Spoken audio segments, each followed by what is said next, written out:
Welcome to the Banker Lamp. Please enjoy the video. You'll start by picking the exact clip and preparing it for conversion. Use a short file under 40 seconds because iPad ringtones require that limit. This avoids rejection later. Once you've trimmed the start and end to capture the musical phrase you want, export or save as M4A or WAV. Make sure Finder or iTunes is open and your iPad is connected with a cable. This speeds the transfer. Now you're ready to convert the clip into the correct format. Next, you convert and package the clip as a ringtone file. If you use GarageBand on iPad or Mac, import the trimmed audio, set precise loop points, then choose Share Ringtone and Export. GarageBand handles naming and format.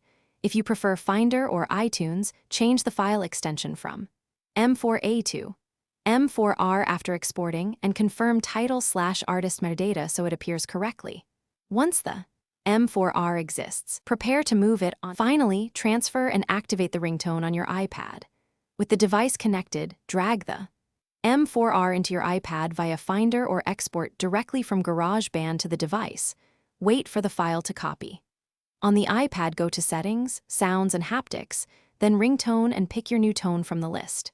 If it doesn't appear, reconnect the cable, restart GarageBand/iPad, and verify the clip is under 40 seconds and uses M4R. That single limitation causes most failures.